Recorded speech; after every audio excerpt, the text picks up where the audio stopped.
Hello po, magandang araw po sa inyong lahat.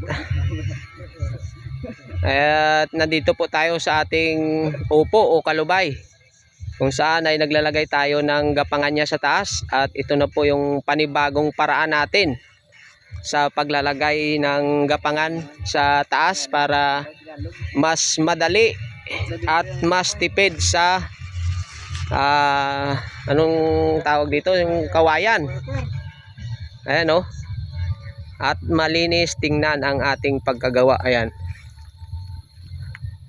At kung ganito ang ating gagawin ay talagang mas tatagal ito, dahil ang gamit nating ano na yan, yung tali ay numero 8 at yung gilid ay 7 naman. Ayan o. Dahil iangat na natin yung ating upo na yan o, mahaba na at nagkakaroon na ng bulaklak. Ayan.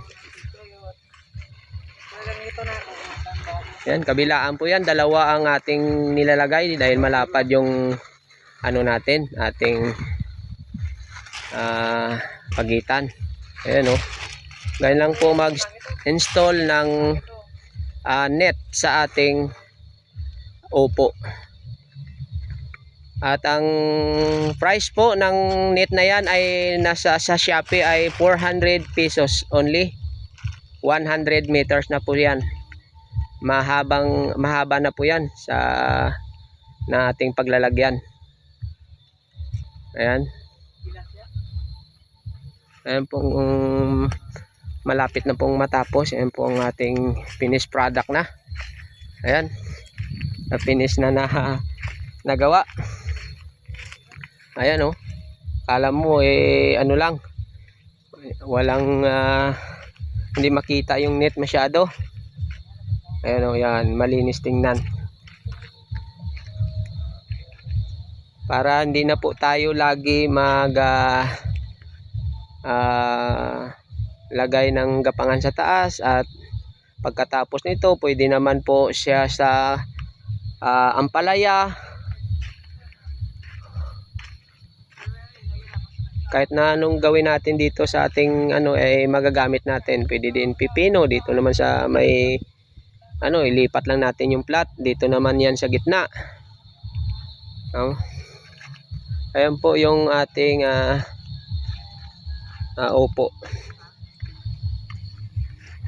Hanggang may namumulaklak na, may bulaklak na siya. Ayan po, andito po tayo sa gitna. Ayan yung ating nagawa. Napakabilis lang po pag ganito ang ating gamit, no? Nagposte lang po tayo, at saka yung mga ano na natin ay puro tali na sa taas. Hindi na tayo naglagay ng kawayan dahil mas mahal ang kawayan sa ngayon, no? Ang isang piraso ay more than 100 na. Ang malaki. Kaya tali na lang, mas mabilis pa i-install. Walang gamit na pako, sarili na rin yan na ang ating nilalagay. Ayan o, ito po ang ating in order. Yun. Ito po siya, yung bago pa lang, no? Hindi pa natin nagamit. Sumobra po yung ano natin, ang ating pagbili, pero marami tayong paggagamitan yan dahil yan na rin ang ginagamit natin sa sitaw, no? Maraming sitaw at pipino. Yan po ang gamit natin, napakadali at okay naman po ang resulta, kaya mas mabilis i-install pag ganyan ang ating gamit. No, ito gagawin lang nito pag may ano na, 2 araw lang, tapos na kaagad ang ganitong kalawak.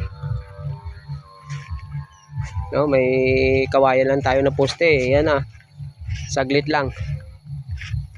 At saka matibay po itong net na to. No, yung net namin doon na 1 taon na, yun ang nagamit pa namin dito, no? Kinuha namin sa pipino. Yun ang luma. Nagamit pa namin. Matibay siya. Hindi siya basta-basta na ano, nabubulok sa ulan at init.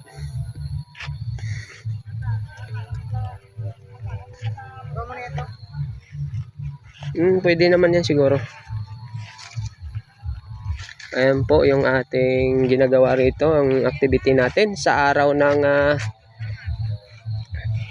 Huwebes, January 30, 2025. Ayan po.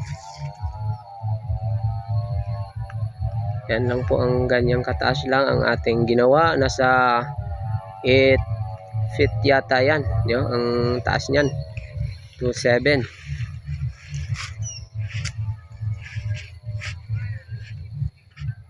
Isang araw, dalawang araw lang to nakabitan, tapos na, kasi yung kalahati dito isang araw lang namin, no? Ngayon, no, hindi pa isang araw, simula kaninang umaga hanggang ngayon, no? Anong oras pa lang ngayon ay mag-alas 3 pa lang ay patapos na kami.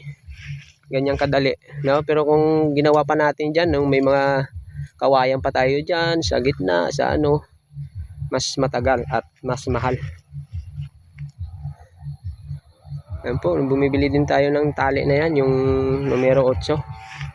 At nasa ano lang yan, yung isang rolyo. Ito, ipakita natin, ha. Parang may natira pa rito. Wala na. Inuwa. Nagamit na. Nagamit na pala.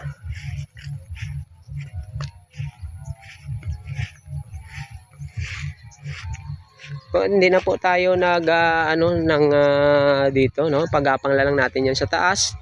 Yung upo natin, no? Ipo-prone natin 'yan yung mga sanga niya, at sa doon na tayo sa taas mag papabunga.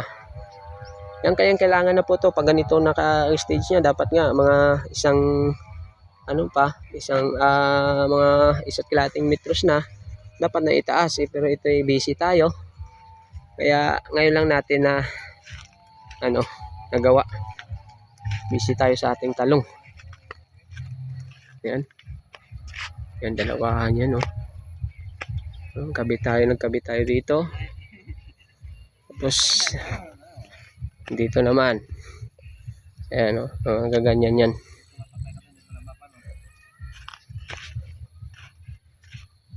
Ayan po, salamat po sa inyo. Naway ingatan tayo ng Panginoon, at please subscribe naman sa ating YouTube channel. Support naman po sa atin para sa ating mga videos. Salamat po.